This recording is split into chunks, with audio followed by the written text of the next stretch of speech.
And we probably should all mute for a while so we don't have a lot of echo. It might help. Okay, Good idea. I'm gonna try, see if I can mute everybody. Will everybody mute themselves? I think there's a small enough crowd. They can all mute themselves. Yeah, okay. Elaine, you need to, there you go.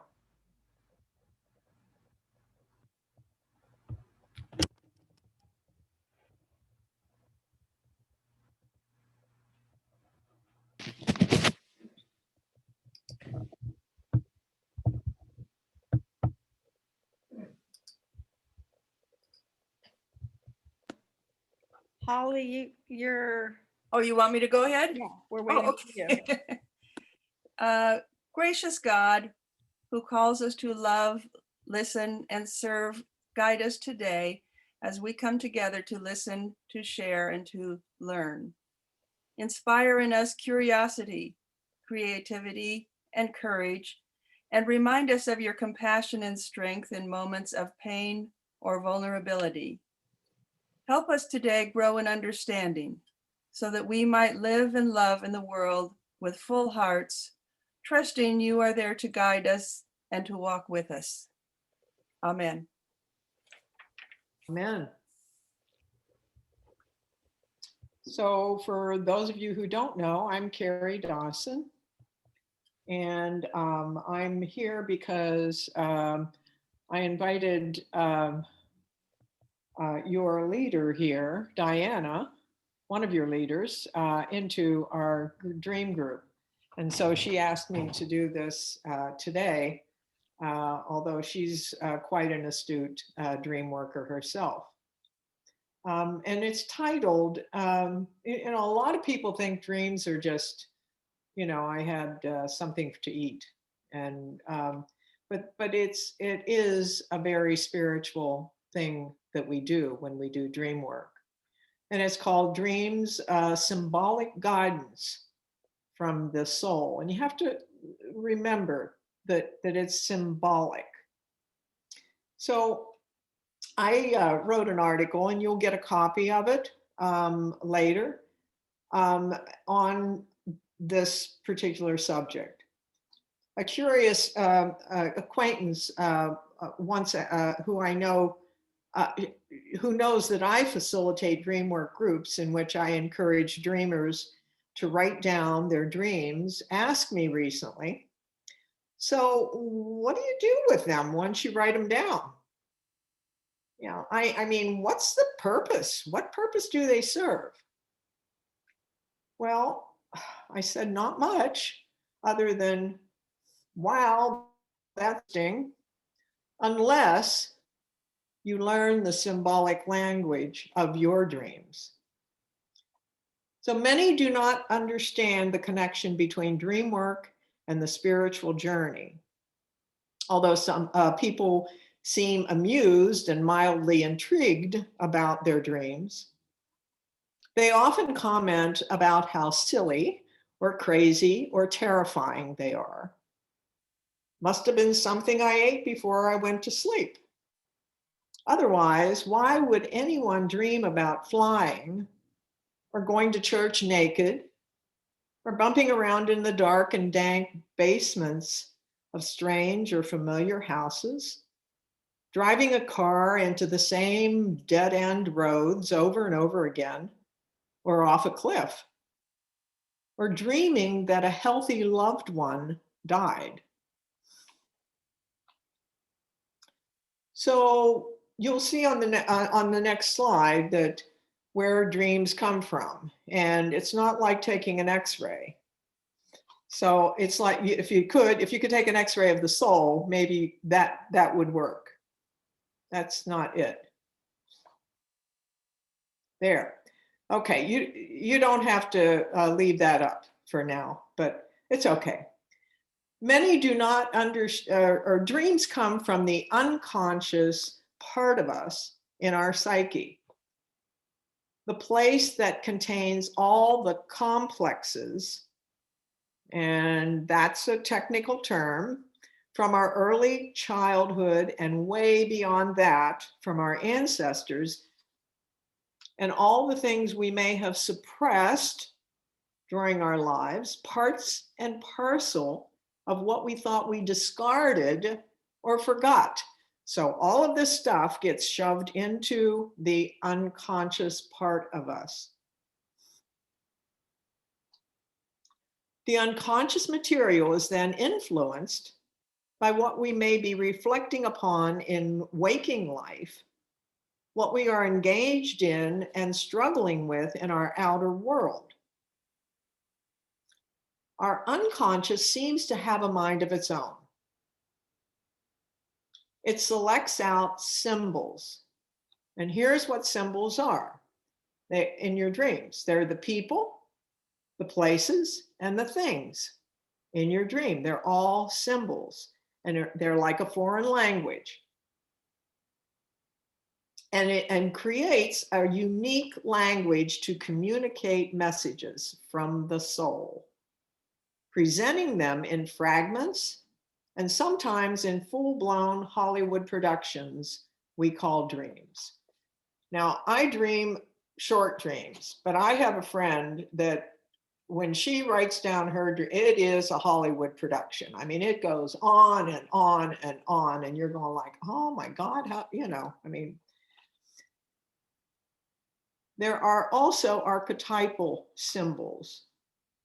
They come from the collective unconscious that show up. But let's keep it simple for now. Because they are messages from our souls, it is not a bad idea to listen to them, especially in the second half of life.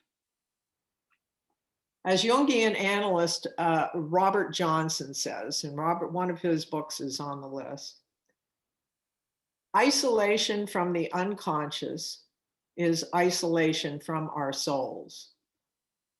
We have within us, our unconscious, a great energy system that reveals our conflicts, movements, developments, and interactions.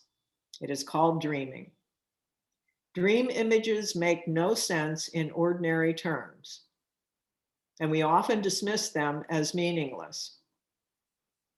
If we take the time to learn their language, we discover that every dream is a masterpiece of symbolic communication that comes always, always in the service of promoting our wholeness.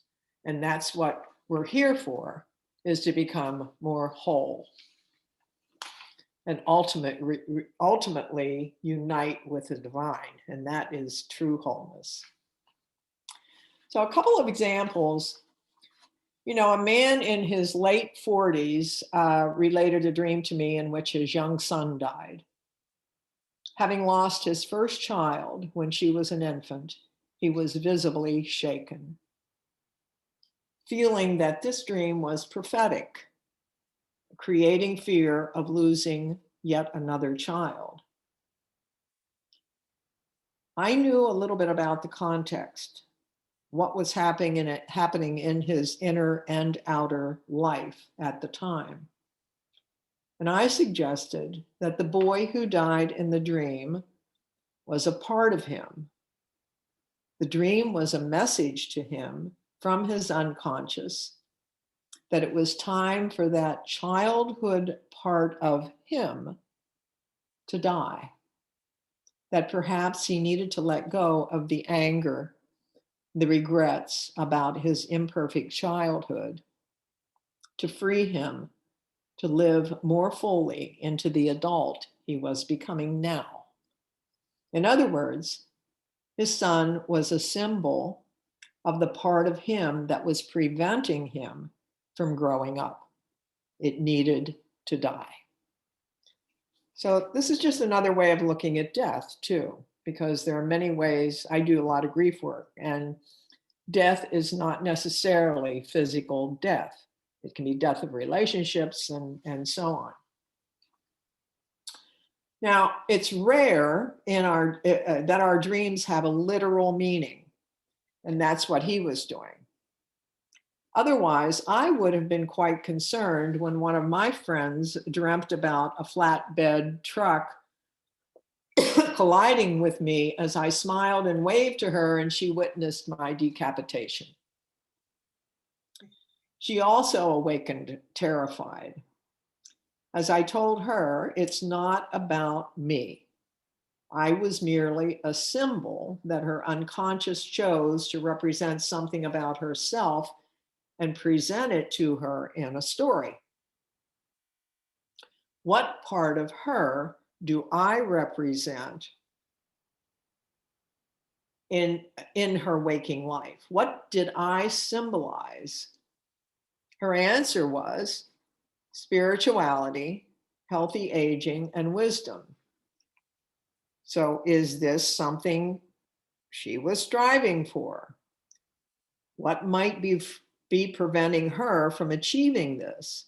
Is there balance between her head, the logic, and her heart, the emotions? Or is she out of balance because she is cutting something off?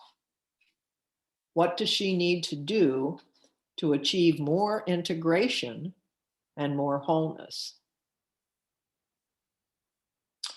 I studied, we just talked about this a little bit ago.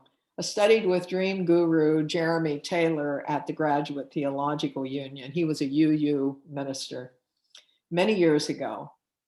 He offered some simple guidelines about dreaming, alerting us to be mindful that when others share dreams, they are sharing from the depths of their souls. And that's what people have to understand when they come into groups, that they are sharing with this group what is very, very intimate. They don't even know it yet, and they may be revealing it to you. All dreams speak a universal language, and they come in the service of health and wholeness. That's one. Only the dreamer can say with any certainty what meanings his or her dream may have. And that's the aha. So when you're working in a group and and people are projecting, if it were my dream, it would mean this or that, then the dreamer may go like, oh, click, aha, I understand. The next is there's no such thing as a dream with one meaning. And this is something I emphasize in our group, okay, fine, it could mean this, but on another layer, it can mean something else. When talking to others about their dreams, always preface your remarks with, if it were my dream, this is what it would mean. And when working in a group, agree to maintain an anonymity and confidentiality, always. This is crucial. So where and how do we do dream work? Well, I like the group concept because it offers multiple perspectives as each member asks questions, amplifies, and projects her impression, and it could be a man, onto the dreamer's dream. In the past, I have loosely facilitated 2 small groups. One included 4 other women. The other was an online chat with 2 astute dream workers in Mexico. And one of my colleagues lives in Mexico, and one of her friends was a retired priest. And they were both interested in dream work. I also work dreams with my Jungian therapist and have participated in her very helpful and well facilitated dream groups. And that would be Martha Blake, if anybody needs a therapist. I work dreams on an individual basis with spiritual companions from afar, like my good friend Jill, who is, among other things, a transpersonal psychologist. Presently, we have a group of 5 other women. There are 6 of us together. We've been able to include some people that dropped out of the group because of Zoom. So it's one of the good benefits of the COVID.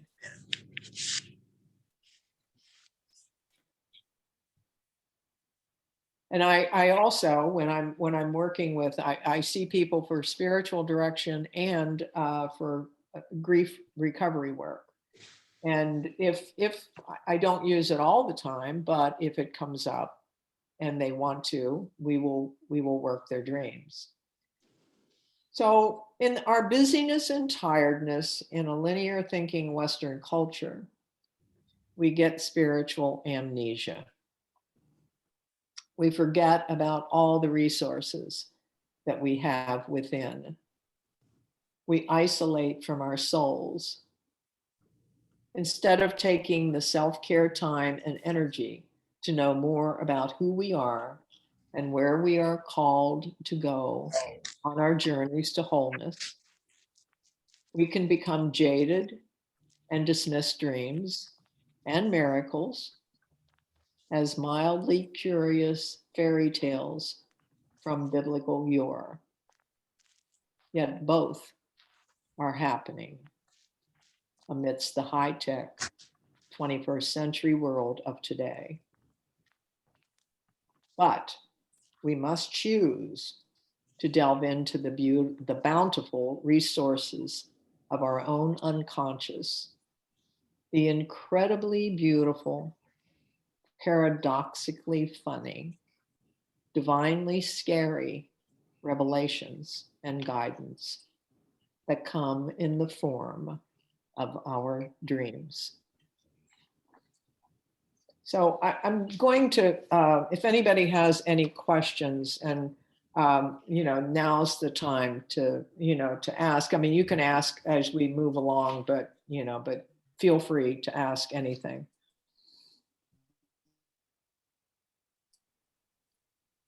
Holly. So I'm wondering, you would say that somebody that you haven't seen for a long time, like even 20 years, who keeps reoccurring in your dreams, that person is a part of yourself. It's not them. But how do you get to the point of figuring out, what that means? What questions do you ask to? Good idea. Yeah, okay. All right. I'm going to give you an example. I got married when I was 18 years old, and I was in a very alcoholic, abusive marriage. And I mean, it was awful. And I was married for 8.5 years. Now, that was a long time ago when I was 18. But periodically, this ex-husband would pop up in my dreams. And I'm going, huh? I mean, I haven't thought about him. I mean, I'm a whole different person. What is he doing in my dreams? So he'd pop up and he'd pop up and I'd go like, and finally I figured out that every time I was feeling oppressed and denigrated, he would pop up in one of my dreams because he was symbolic of that. Now that's a negative. Now there are positives. I mean, if somebody, that you admired, like, and this was more than 20 years ago, but if you admired when you were in grade school or high school or college, or where you worked, and you admired a trait about them and they kept popping up, then you could look at it the same way. You could say, okay, so what part of me does that represent, and what's that tell me? Maybe I'm feeling a little down and this person was like a superstar, and in the dream there's a superstar. Well, maybe I really should give myself more credit that I'm a superstar, because there is a part of me that can do that.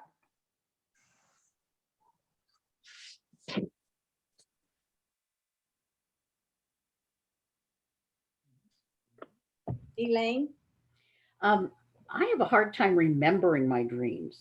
There are some times that I can remember them for a short time, but it goes away so fast. And there are many nights I'll tell you I never dream at all. Yeah, So- you do. You do, but you forget. If you have, you know what? I don't know whether I have it around here. But there's, what I use is I keep one of those little lights that you hook onto your book, when you're reading. Mhm. And I keep it hooked onto a little thing on my nightstand and keep a pen near there.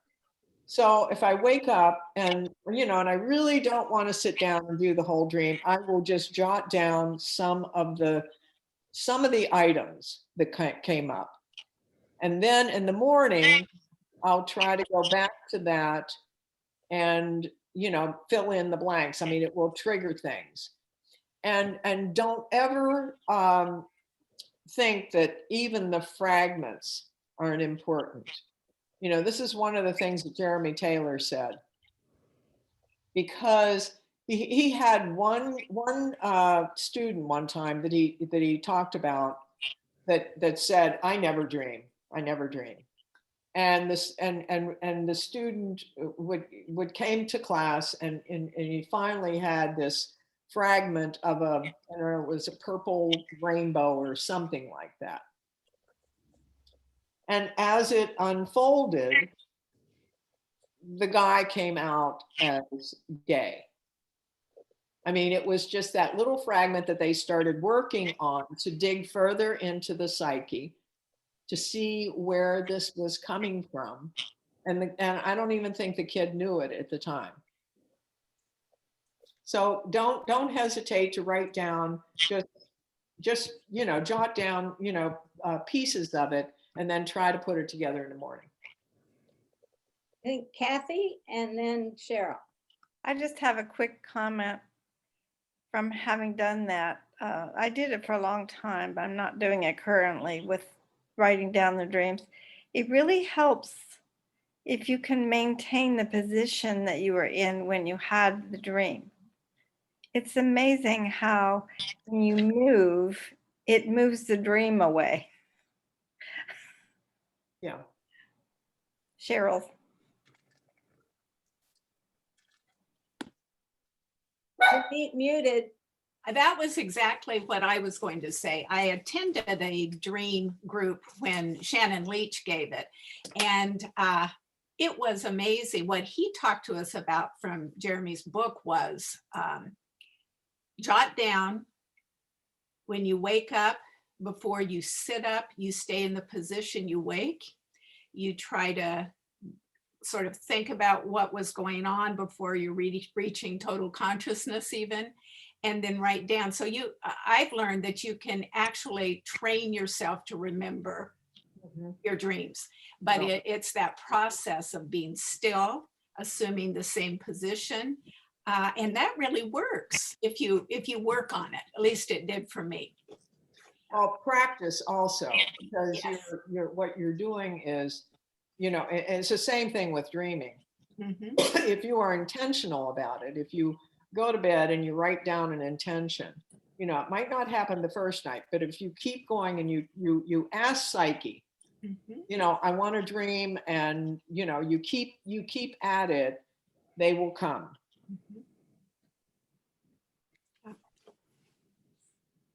Bonnie, go ahead. Is it unusual or common or neither that I find for myself the dreams I have, whether I remember them necessarily or not, oftentimes impact the mood I'm in when I wake up in the morning. If I've had a disturbing or a bad dream of some kind, I wake up in a very down mood. But if I've had something beautiful and delightful and lovely to dream about, I wake up sort of on top of the world. Sure. Well, that makes sense. But it also, you're pointing out, the bad dreams. And the bad dreams are real important. Don't look at them as bad. I don't look at them necessarily as bad, but just more of a downer. They're not Yeah. something I would like to necessarily do again. Yeah, I hear you. I've had some real scary ones, you know, and they say that you don't die in your dreams, but I had one or two where I died. Ugh. It was pretty nice, Oh, quite honestly. at one point in my Portland life, I went to a depth psychologist. And he helped me process some dreams. And one of the things he pointed out that I'd like you to address, Carrie, your thoughts on it, is when you wake up and you think about that dream, you lay in the same position and you process the dream. He had me process the dream. And so I'd write it all down then when I was sitting up. And when he would go through my dream with me, he would say, was that in the dream or was that in the processing of the dream? Could you address that, please?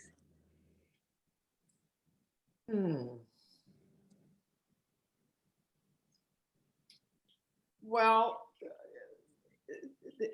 I think he's at, you know, you have to be spontaneous when you write it down. That's why it's important when you wake up to jot down what you're doing. Okay. Processing the dream to me means working the dream. And then when you work the dream, there's amplification. And you know, like that's what we do in dream work. We ask the questions and we amplify it. And that's, to me, is the processing. I don't know whether he was using that in the same way. Okay, so you don't necessarily, because I get up, well, and I write it up so I can do it in our dream work class. But I try to distinguish what was in the dream and what I processed of the dream after that. But is there much of a distinction that I need to worry about there? I don't think you need to worry about anything. Okay. You know, you just get it down, and even if you embellish it, it's still coming from you. You know, I mean, it's still, you know, it's not like you're making it up, and even if you are making it up, it's still coming from the same place. But you know, I'm not sure. I mean, you have to, you know, the problem with, you know, like with Bonnie was saying, you know, they disappear. The problem is that we're dreaming in a whole different realm. So when we get up and if we don't just jot down something right away, we go into linear thinking. And so we're then like logical, you know, I mean, then we're logical. If we just kind of get it, you know, get it down, it doesn't matter, you know, like put it down, then the processing of it to me is when we look at the words you put down, and sometimes just the way you wrote it down initially is very important, as you know, Diane, from, you know, our dream work. And you know, like it's interesting that you said this, you know, that you described it thus, and maybe you repeated something, you know, when in your reporting of the dream. So I don't think you need to worry about that. It's all good.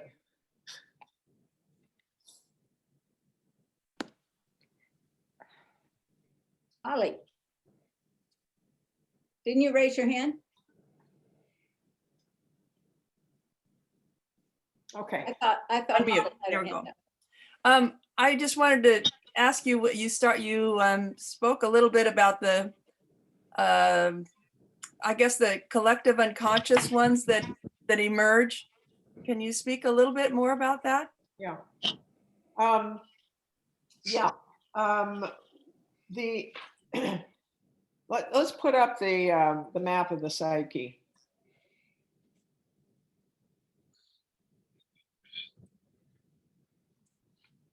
All right. So this is, you know, here's the body out here. I mean, like I said before, we cannot take an X-ray.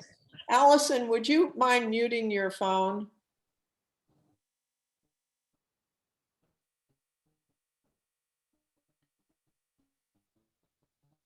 Okay, okay. I mean, it seems to be coming on and off. But anyhow, the consciousness is where we are, and it's just a very, very small part of us. When they're talking about the functions, the 5 functions, that has a lot to do with the like if you've done the Myers-Briggs test, where you are on that.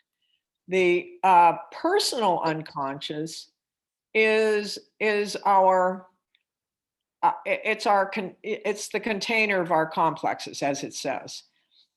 It's all of the stuff, including the shadow, that we have suppressed, or we have that we have not worked out. If we were abused as a child, that is, and we didn't do the therapy and everything that we needed to do to work through it, then that's going to remain in there. If we were meant to feel inferior, as a child, or, as a teenager, then it's going to be in there. Then we have the collective unconscious. The collective unconscious is ancestral, so to speak. So there are things, you're going to get on one of the handouts, the suggested format for dream work. There is I gave you this one. This is more complicated than the one I normally use, but it defines a complex. It defines archetypal images.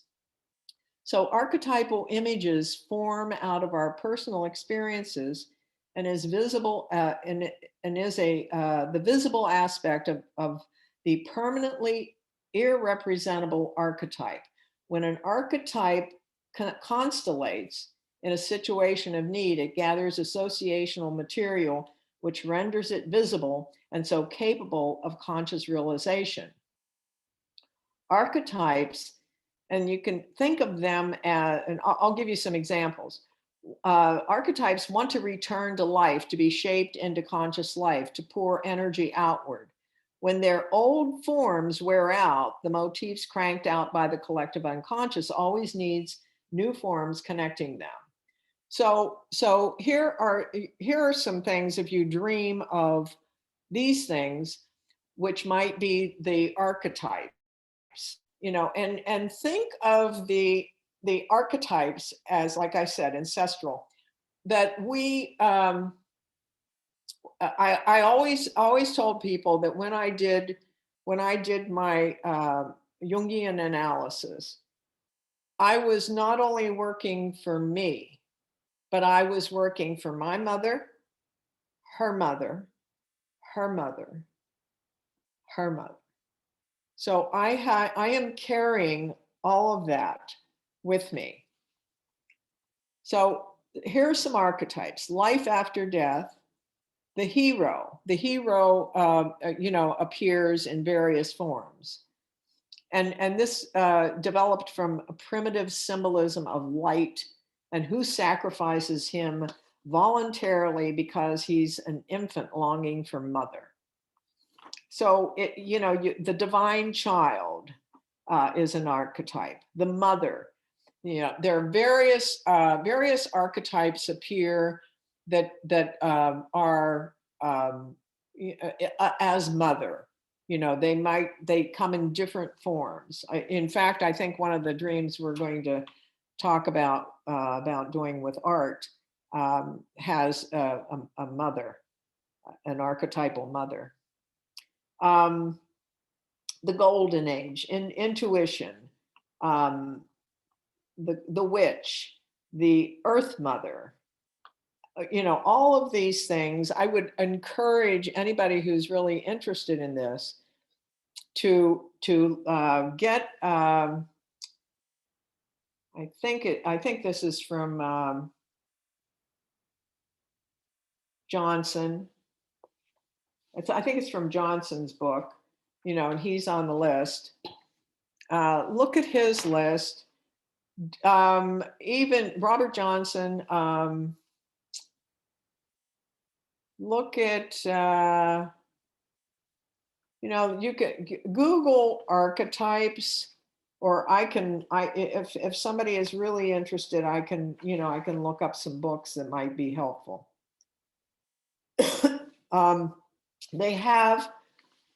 They usually have a mythical quality. They're usually ancient places. They're in another time. It could be in a fairy tale. Things are bigger or smaller than life. Like the aura of royalty or divinity, the wise old man, the great mother. It's something even that sparks a memory of a passage in a Bible. So these are in the collective unconscious. And Jung had a dream about that was catastrophic, but it was about floods and disaster and everything, and it really had to do with the coming of World War I. And I think it was World War I. Was he born? Yeah, it was World War I. And and it was prophetic, but it had all these symbols in it that were old and that were archetypal. Does that answer it? So it's a different kind of dream, right? It's a different kind of, the symbols in the dream are different. The symbols are that are there. You'll find the hero, the mother, yeah. Thank you. Yeah. So I've got this, the 6 basic hints for dreams. I went over those in the overview. I can go over them. These are more detailed. How much time do we have?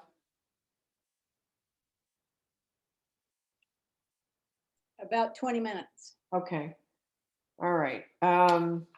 So I'm just going to go over these very quickly. This is from Jeremy Taylor, and these are 6 basic hints for dream work. All dreams speak a universal language and come in the service of health and wholeness. There is no such thing as a bad dream, only dreams that sometimes take dramatically negative form in order to grab our attention. 2, only the dreamer can say with any certainty what meaning his or her dream may have. This certainty usually comes in the form of a wordless aha of recognition. This aha is a function of memory and is the only reliable touchstone of dream work. 3, there is no such thing as a dream with only one meaning. All dreams and dream images are overdetermined and have multiple meanings and layers of significance. 4, no dream comes to tell you what you already know.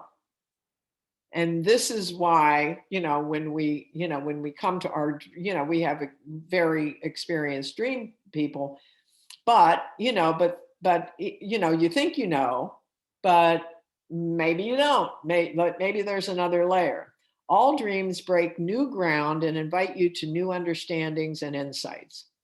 5, when talking to others about their dreams, it is both wise and polite to preface your remarks with words to the effect of, if it were my dream, and to keep this commentary in the first person as much as possible. This means that even relatively challenging comments can be made in such a way that the dreamer may actually be able to hear and internalize them. It also can become a profound psychospiritual discipline, walking a mile in your neighbor's moccasins. 6, all dream group participants should agree at the outset to maintain anonymity in all discussions of dream work. In the absence of any specific request for confidentiality, group members should be free to discuss their experiences openly outside the group, provided no other dreamer is identifiable in their stories.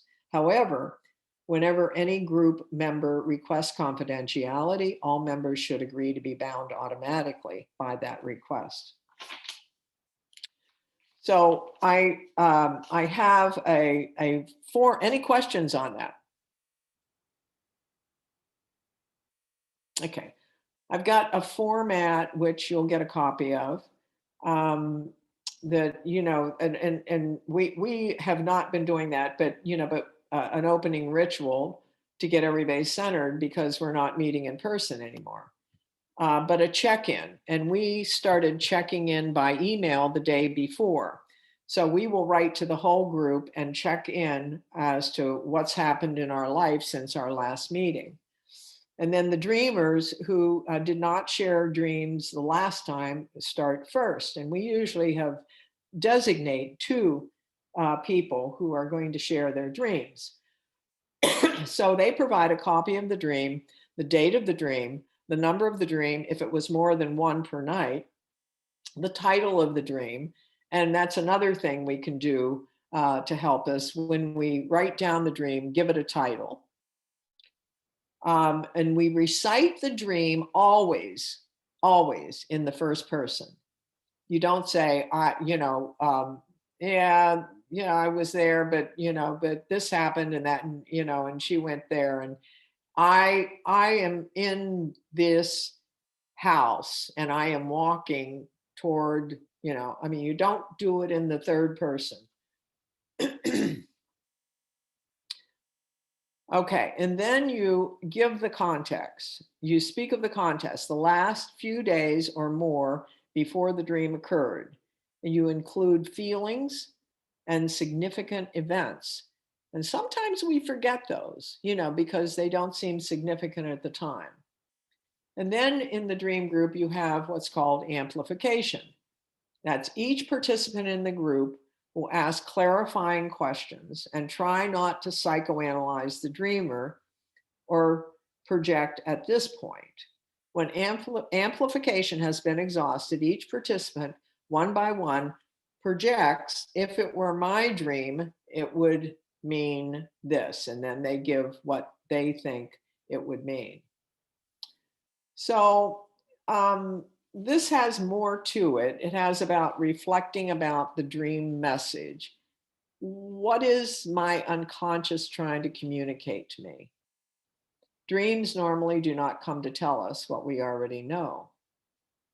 What complex is at work? Does everybody know what a complex is? No? Okay. So complexes are, well, I'm going to give you the definition. They're constellations of energy that rest on characteristics, attitudes, and behaviors. Okay. So what are some complexes would be inferiority, superiority. I have an inferiority complex. I have a genius complex. I'm a victim. I'm a victim. Have you met somebody that's always the victim? That's a complex that's hanging in there. Intimacy. If there is an intimacy complex, if you have a problem with intimacy,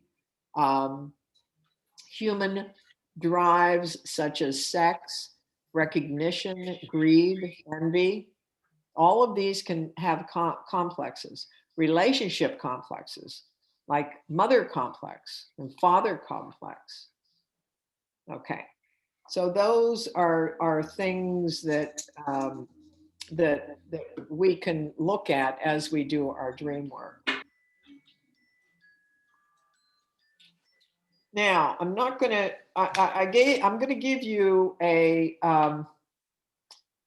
Working Dreams, Some Guidelines. This is by Robert A. Johnson.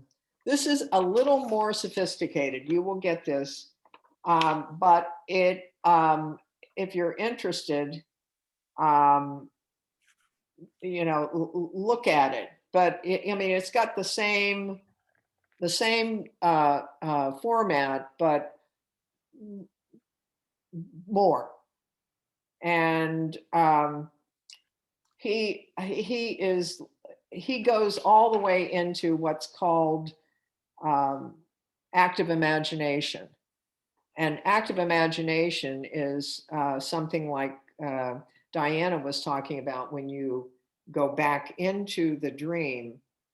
And sometimes you've completed the dream, but you go back into the dream to further complete it and see how, you imagine how it would go if you stayed in it.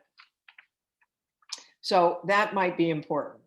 Now, all of this is, we write it down. How do we write it down? I do mine in my journal. I don't journal every day, but when I do journal my dreams, I put my dream into the journal, and I put it in a different color so it stands out. So I would have, like March 15th, and this is what happened that day, and then the dream would be in a different type, style, or a different color, so that I can see what was happening before I had the dream, often. And then, I can see patterns. When I go back to look and see my dreams, I can see, okay, I had something like this at another time, and, find out what triggered it, or, what it might mean. So there's writing down, but there's also another way of doing it, which I think is very interesting. And it's from Jill Mellick, and she is also on the books. She talks about reporting dreams in poetry and imagery.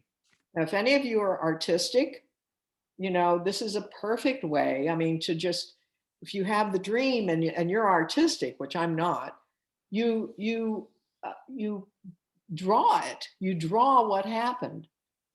Now, I'm not artistic, but I know how to work with images from the internet. So what I did several years ago was I started trying her method to see how it worked. And if you could put that up now, I'm going to read this. This is my dream. You put up the dance beyond the border. Okay.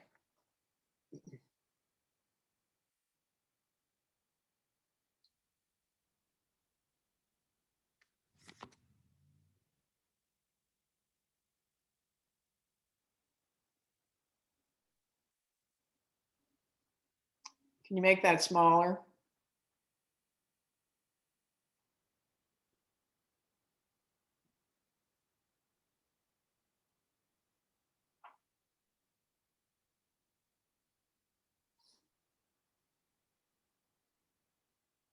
Well, that's okay. You can just scroll it if you can't make it smaller. Okay, leave it right there. Okay.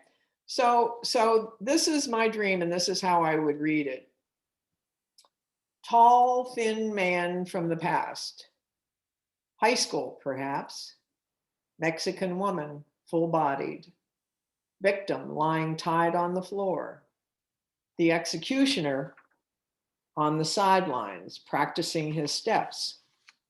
3 razor-sharp taps on the bottom of his shoes. The bloody dance will begin. Where is Jack from Without a Trace? I saw him earlier. The mariachi band begins to play. The Mexican hat dance. No Jack in sight, just blood. Mexican woman with tears falling as she speaks to someone nearby about the tall, thin man. She says, he'll be 60. And I say, I'll be 70. Now, that sounds pretty gruesome, doesn't it? I can't see anybody, so. Okay, is everybody taking a look at that? Mhm. Okay, so you can take that down. Okay. So that was a way of recording a dream that I had. And it was at a time when I was watching reruns of Without a Trace. I don't know whether you've ever watched it, but it's, you know, when missing persons go missing. And Jack is the detective who always finds them. But it's not about that at all. So there's a lot of symbols in this dream. And when I worked the dream many years ago, and this was when I was about to turn 70, the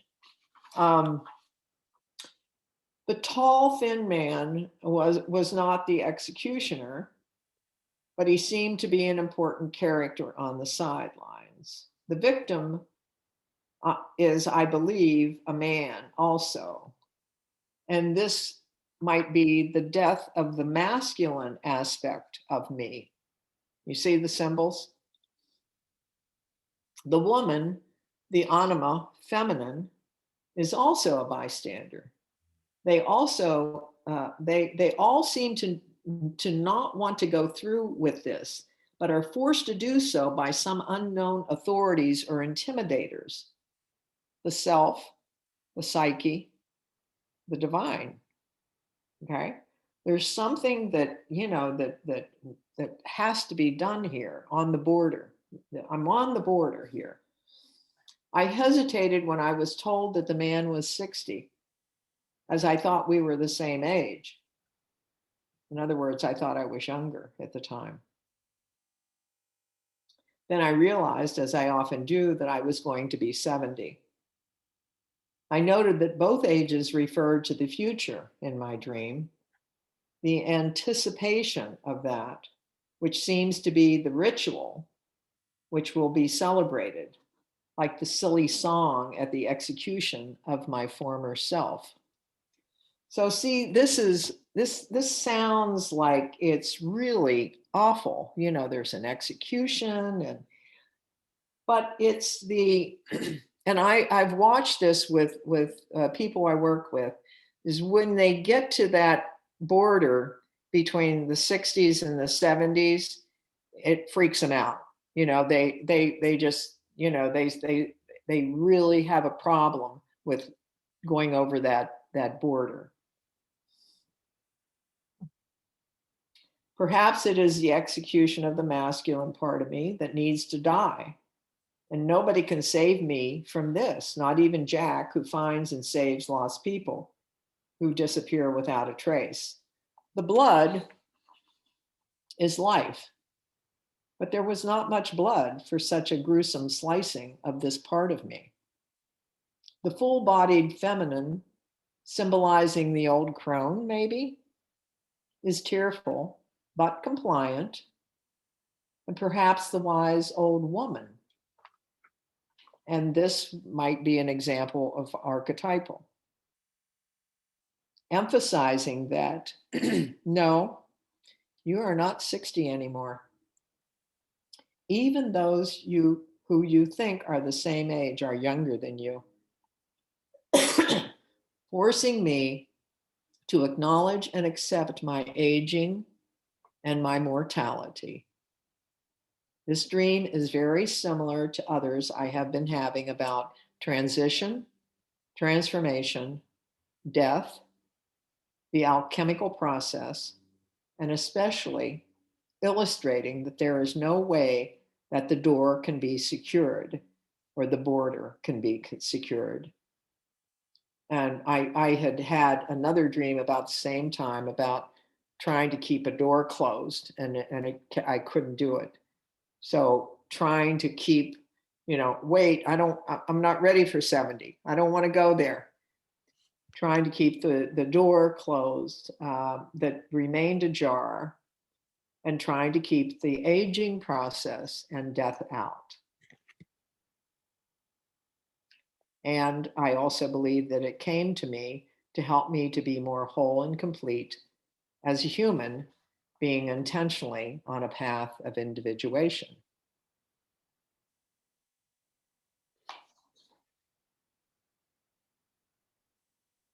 Any questions on that?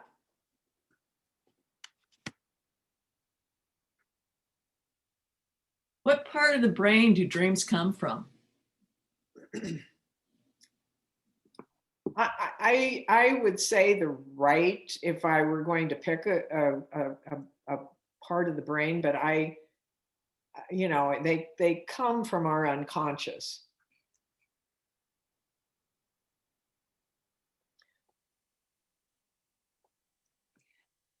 To me, brain and unconscious are two very different things. Yeah. And it comes from the unconscious, not from the brain. Am I? Yeah, I think you're right. Okay. Can you trace it with an MRI? No. Well, I mean, you can trace the REMs. I mean, you dream when you're in the REM cycle, and that's why, and which is crucial, to have the REM cycle. This is why alcoholics usually don't ever get into the REM cycle. So it's unhealthy, not to be able to get there. And we have, I can't remember how many, but we have multiple REM cycles per night. Has anyone ever had a scary dream like that?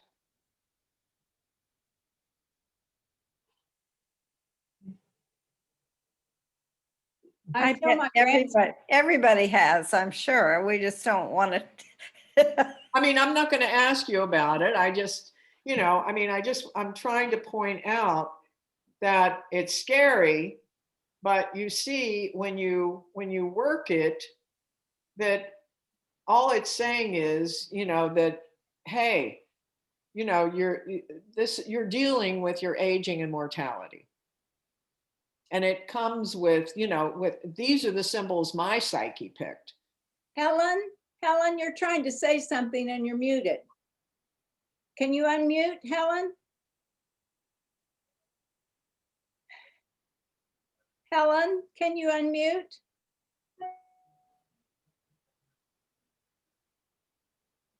We can't hear you, Helen.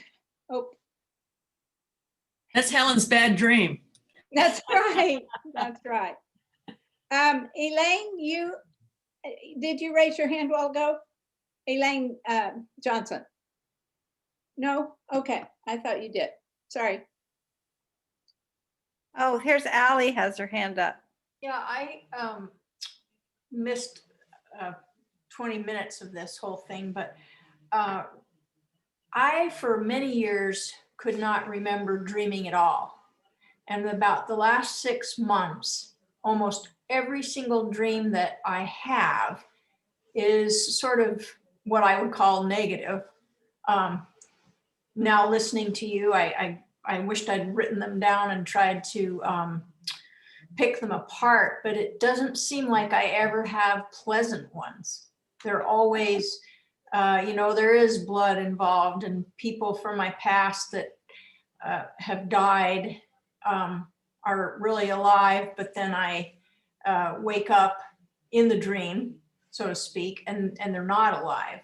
And so it's weird that I've gone from this very long time without dreaming, and now it seems like nightly. And I think someone said that it affects their mood, and I wake up and I'm not usually feeling chipper or smiley. It's just like, oh man, that was heavy. And it takes me a while to kind of jump out of that and get on. So If you, and thank you for sharing that.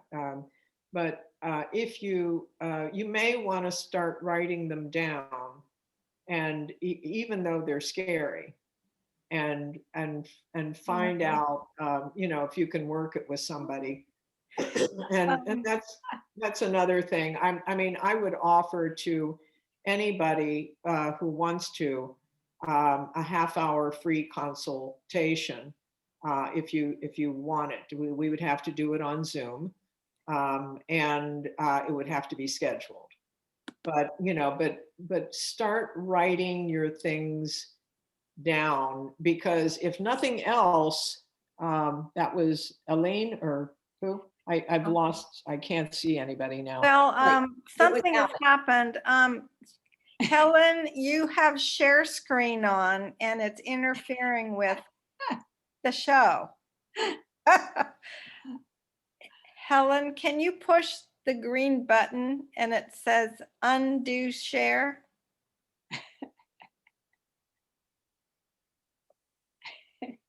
It's at the very bottom of your computer. We've had this last week. We had 2 of them.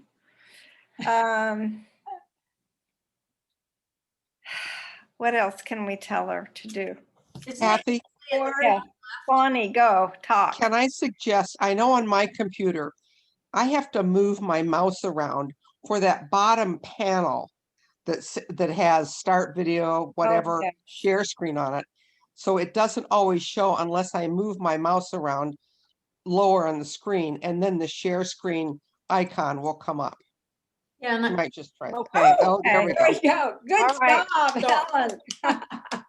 I want to go Sorry back about to Allie. You know, Allie, and you know, I'm curious as to when you started, or you think you started dreaming again.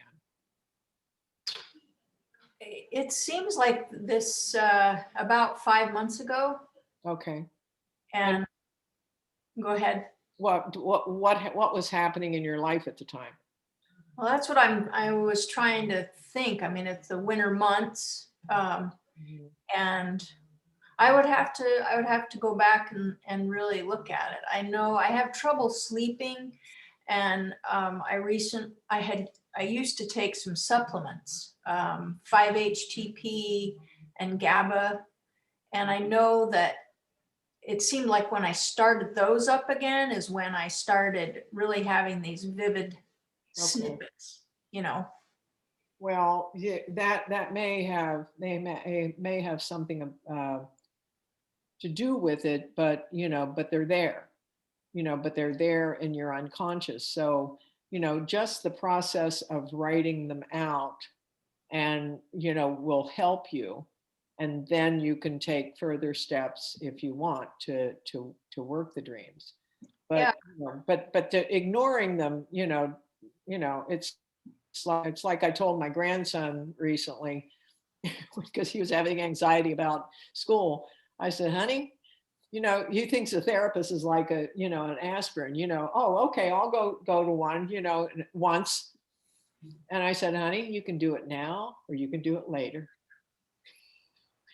It's your choice, you know. So that's what I'm saying to you, you know, as you move along, you can do some work now, or it just piles up. And I'm not criticizing that, because I had grief piling up in me into my 40s. Yeah.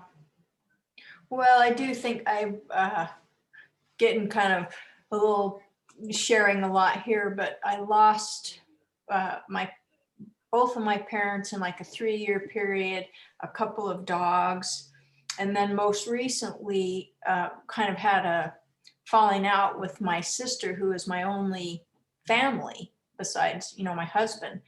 And so when you mention grief, I think that could be, I'll have to really look at that, because I'm kind of fretting about, I don't talk to her, she doesn't call me, we're you know, and so all of these people that I've lost are usually in these dreams where there is blood and Oh, running around, and they're just not pleasant. Mm. But maybe they would be if I peel them apart. I don't know. okay. Well, feel free to contact me. Okay, thank you. Well, we have about 5 more minutes, Carrie. It's how you want to wind it up. It's Well, up to you. I think that whoever opened with a prayer, I think that we could maybe close with a prayer and Mhm. maybe pray for holiness and wholeness in our lives. Carrie, would you like to offer that prayer yourself? I am. I'm just doing it. I thought so. All right, But, let's, you know, but I want to sincerely wish all of you peace and wholeness, because these are the important things. As we move along in our spiritual journey, we find out what our priorities are, and especially as we enter into the aging process. And I think we do that at about 19 or 20. I don't know, but it gets, as we move along, we realize that time is running out. And what do we want to do with it? What do we really want to do with it? And so I say peace be with you, and contact me if you want to talk. I'm here. Namaste. namaste. Hey. Carrie, Thank you very much. so much. It's been such an interesting hour or so. Thank We you. have a lot to think about. Be sure Thank to you very much. be sure to send out the rest of the handouts so they have it all. Okay, Carrie, will do that. Diana is going to be on that task. She's in charge. I'll do that. All Thank right. you, everybody, for coming. See you Thank next week. Elaine Johnson is going to inform us about the brain. That's going to be fun next week. Okay, bye-bye. Bye. Bye. Thank you.